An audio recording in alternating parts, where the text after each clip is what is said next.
ഈ ഒരു ലോകത്ത് നിന്ന് അവർ കണ്ട് ശീലിച്ച ഒരു സാധനത്തെ പിടിച്ചു വാങ്ങുക എന്ന് പറഞ്ഞിട്ടുണ്ടെങ്കിൽ ഇത് ഞങ്ങളുടെ ആവശ്യമുള്ള ഒരു സംഗതിയാണ്. അത് അവരുടെ ബ്രെയിനിൽ ഓൾറെഡി സെറ്റ് ആയി കഴിഞ്ഞു. നെഗറ്റീവ് സാധനം നെഗറ്റീവായി കണ്ടതിന് വേണ്ട. അതിപ്പോ ഈ പറഞ്ഞ നല്ല വശം പറയാൻ പോലും കുട്ടിക്കും മനസ്സിലാവില്ല. ഇത് നല്ല വശം എങ്ങനെ പറഞ്ഞു കൊടുക്കാൻ അവരെങ്ങനെയൊക്കെ ഇണക്കി കയ്യിലെടുക്കാൻ പറ്റൂ. ഇണക്കി കയ്യിലെടുത്ത് അവരോട് അത്തരത്തിൽ പെരുമാറിക്കഴിഞ്ഞാൽ സ്വാഭാവികമായിട്ടും ഒരു 90% അത് നടപടിയാവുമെന്നാണ്. നിങ്ങളുടെ കൂടെ സഞ്ചരിച്ച് നിങ്ങളുടെ ആ ഒരു ഇതിലേക്ക് വരാനുണ്ട്, അത് പോസിബിൾ ആണ്. ജനറേഷൻ ഗ്യാപ്പ് എന്ന് പറയുന്നത് നല്ലൊരു വലിയൊരു ഫാക്ടറാണ് ഇതിനകത്ത് പറയുന്നത്. ജെൻസി പിള്ളേരെന്ന് പറഞ്ഞു കഴിയുമ്പോൾ അവർ ജനിച്ച് വീഴുന്നത് ഡിജിറ്റൽ ലോകത്തിലേക്കാണ് ജനിച്ച് വീഴുന്നത്. ഇപ്പോൾ ചെറുതിലെ തന്നെ ജനിക്കുമ്പോൾ തന്നെ ഭക്ഷണം കഴിക്കാനൊക്കെ മൊബൈൽ കൊടുക്കുന്ന കുട്ടിക്ക് അതെനിക്ക് ആവശ്യമുള്ള വസ്തുവാണെന്ന് അതിൻ്റെ മെമ്മറി ഫീഡ് ചെയ്ത് കഴിഞ്ഞു.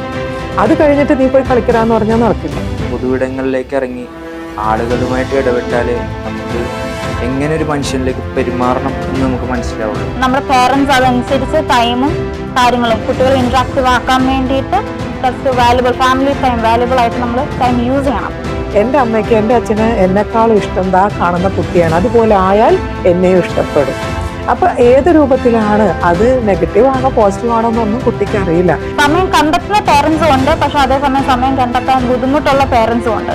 അപ്പൊ അവർ കുട്ടികളെ ഫീഡ് ചെയ്യാനായിട്ടും അതുപോലെ കുട്ടികളെ എൻഗേജ് ആക്കാനായിട്ട് അവർ മെയിൻ ആയിട്ട് യൂസ് ചെയ്യുന്ന ഒരു കാര്യം കൂടിയാണ് ഈ മൊബൈൽ ഫോൺ എന്ന് പറയുന്നത്. എന്താണ് നീ പഠിച്ചത്, എന്താണ് നിന്റെ ഇന്നത്തെ ഡേ എന്നൊക്കെ അന്വേഷിച്ച് കഴിഞ്ഞാൽ അവനിക്കൊരു പോസിറ്റീവായിട്ടുള്ള ഒരു അട്രാക്ഷനാണ്.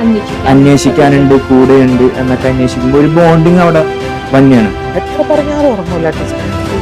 ഒരു 12 മണി 1 മണി വരെയൊക്കെ ഇങ്ങനെ. അപ്പം ഞാൻ ചോദിച്ചു, നിങ്ങൾ എത്ര മണിക്കാണ് ഉറങ്ങുന്നത്?